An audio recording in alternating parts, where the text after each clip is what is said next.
Hey, what's up? And welcome back to Interpreting the Stars, where today I'm going to be preparing to watch the second film when that's released to digital next week by first talking about the original, which came out in 2017. It's The Hitman's Bodyguard. Bodyguard focuses on a hitman, played by Samuel L. Jackson, that needs a bodyguard, played by Ryan Reynolds, when he decides to give expert testimony to put away a powerful Russian terrorist. So, assassins from all over close in on him in order to take him out before he can give that testimony. He'll need that AAA security service from security expert Michael Bryce. Alright, serious question time. Who asked them to make a sequel to this movie?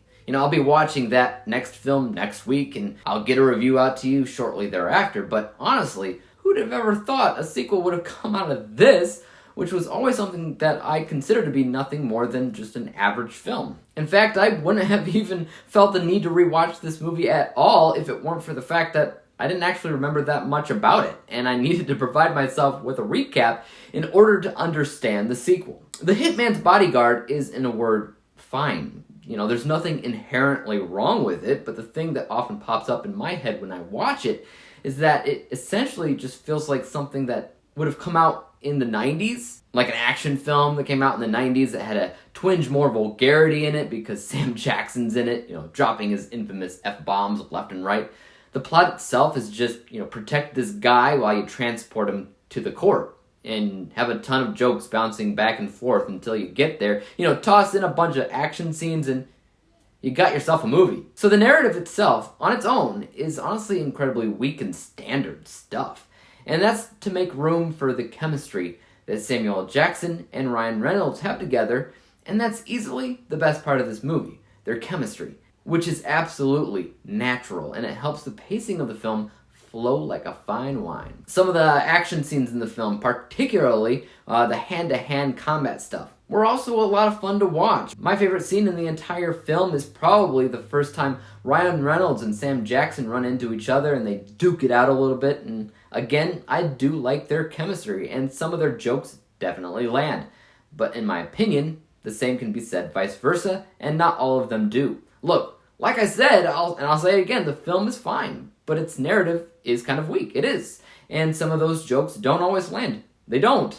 And even though these two main leads have a good amount of chemistry together, I'm not immediately sold on the idea that nobody else could have possibly been cast in their roles, because their roles, on their own, aren't that unique. Honestly, I can't outright say that the film is bad, but I can say that it is so utterly by the books that it's forgettable and, dare I say, boring and predictable. Again, I have no idea why it turned into a franchise and has a sequel now. That's entirely unnecessary. At the end of the day, there's really not much more to say about this movie. It's not a deeply complex story that needs to be broken down. It's a simple, by-the-books comedy that should have been left here. But we'll see if I enjoy that next film soon enough. Let's go ahead and talk about my end score. From a technical perspective, I can appreciate certain things about this movie, such as the editing when it comes down to the fight sequences, as well as the chemistry when it comes down to our two main leads.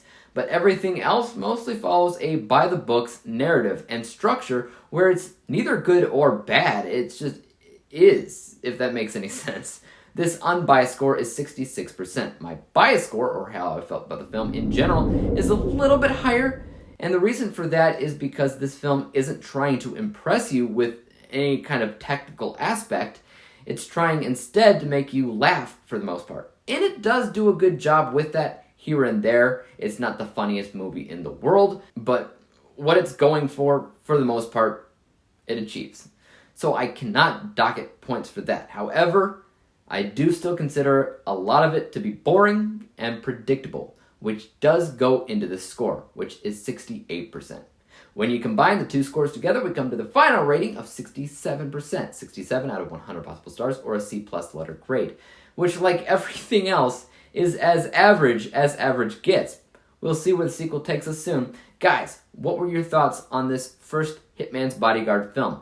Do you think it was actually something that needed a sequel? Why or why not? And as for YouTube, you guys know what to do. Hit that like, subscribe button, and bell to be notified when I come out with my next review. And until then, peace out. Dave examines movies. We just watch for fun. Davey is the expert. He is the number